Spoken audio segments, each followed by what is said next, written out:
The Baker. Chapter 3. Sweet Connections.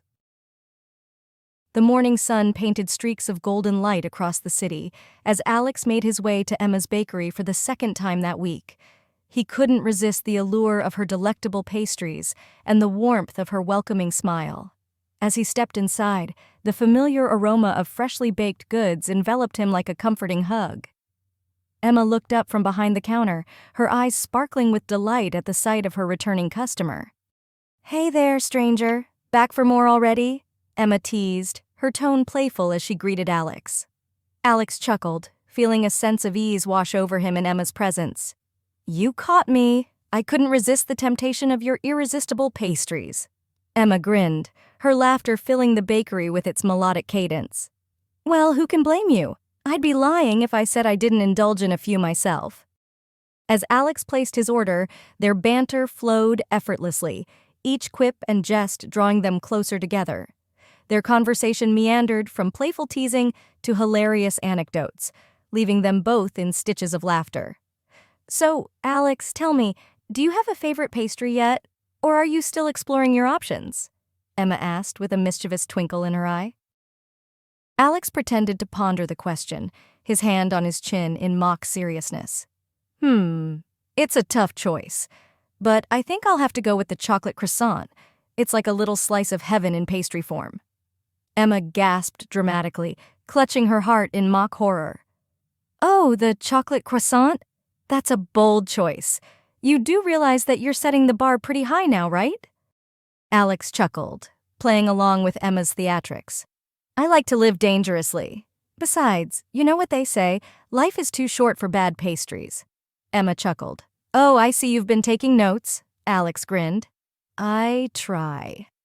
Their conversation flowed effortlessly, transitioning from pastries to their favorite movies, travel stories, and even their quirky pet peeves. "You know, Alex, I have to say, it's really cool that you're an author," Emma remarked, admiration shining in her eyes. "I've always thought writing was such a fascinating craft." Alex's smile widened at Emma's compliment. "Thanks, Emma. It's definitely a passion of mine. In fact, I've been toying with the idea of writing a novel lately." Emma's eyes lit up with excitement. "Wow, that sounds amazing. I'd love to read it when it's finished." Alex responded with a confident smile. "I think you'll love it and find it very relatable." In that moment, Alex realized that Emma's bakery wasn't just a place to satisfy his sweet tooth. It was a haven where inspiration bloomed, weaving tales of love, passion, and adventure, the perfect setting for the heartwarming scenes he envisioned in his novel. Chapter 4. Old Flames. As Alex bids farewell and exits the bakery, Emma's heart races with anticipation, her mind still reeling from their lively conversation. Yet, before she can fully process her emotions, the familiar chime of the doorbell announces another visitor. Turning towards the entrance, Emma's breath catches in her throat as she sees Ethan standing in the doorway, a hesitant smile playing on his lips. Time seems to slow as their eyes meet, the air thick with unspoken memories and unresolved emotions. For a moment, Emma is transported back to their shared past, their laughter, their tears, and the bittersweet end to their relationship. She feels a mixture of longing and nervousness wash over her as she braces herself for the rush of emotions that accompanies Ethan's unexpected arrival. As Ethan steps tentatively into the bakery, Emma's pulse quickens with each passing second. She struggles to find the right words to say, her mind racing with a whirlwind of conflicting emotions.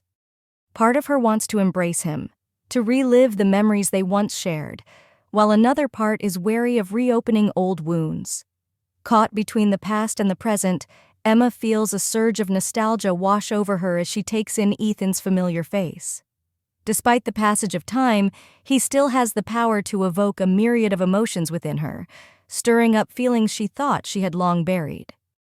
As Ethan approaches, Emma braces herself for what lies ahead, knowing that their unexpected reunion has the potential to change everything. With a deep breath, she steels herself for the conversation that awaits, ready to confront the ghosts of their past and the possibilities of their future. "Emma, Ethan, I can't believe you're here. Ethan, I know, Em, it's been a long time. Emma, yeah, it has. Ethan, I've missed you. Emma, I've missed you too. The air crackles with tension as Ethan and Emma exchange hesitant glances, the weight of their shared history hanging heavy in the air. Ethan, how have you been? Emma, I've been okay, busy with the bakery mostly. Ethan, it suits you. You always had a knack for baking. Emma, thanks. What about you? How have you been? Ethan, honestly, not great. Life has been complicated. Emma's heart aches at the sadness in Ethan's eyes, the echoes of their past pain resurfacing with a vengeance. Emma, I'm sorry to hear that, Ethan. Ethan, it's all right. I'm just glad to see you again. Emma, yeah, me too. For a moment, they stand in awkward silence, the weight of their unspoken feelings hanging heavy between them. Ethan, listen, Em. I know things didn't end well between us, but I've never stopped thinking about you. I've regretted letting you go every day since. Emma's heart skips a beat at Ethan's confession, the raw honesty in his words stirring something deep within her. Emma. Ethan, Before she can finish her sentence, the doorbell chimes once again, breaking the fragile spell that had enveloped them. Emma. I'm sorry, I have to go attend to a customer. Ethan. Of course, don't let me keep you. As Emma hurriedly makes her way to the counter, she can't help but feel a sense of unease lingering in the air. With Ethan's unexpected return, old wounds have been reopened, and Emma knows that their reunion is only the beginning of a journey filled with twists and turns. To be continued. New vocabulary. Delectable. Extremely delicious or appealing. Example, nothing tastes better at the end of a meal than an array of delectable desserts and pastries. Melodic, something that's tuneful or pretty to listen. Anything sweet-sounding is melodic. Example, if your French teacher has a friendly smile and a melodic voice, you could probably sit and listen to her talk for hours. Cadence, rhythm of sound as it's spoken.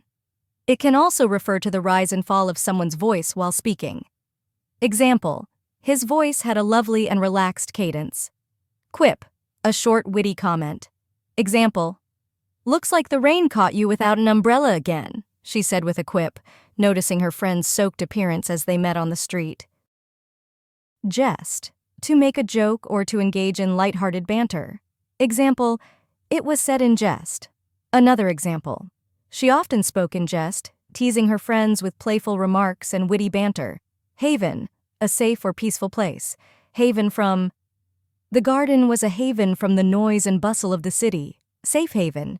They wanted to provide safe havens for the refugees. Reel, to sway from dizziness. Example, if an ear infection messes with your balance, you might reel down the hall like you were drunk. Breath catches in one's throat. It is an idiom meaning that because of surprise, fear, or shock, one stops breathing for a moment. Example, when Sarah heard the news about her promotion, her breath caught in her throat with excitement and disbelief. Thank you.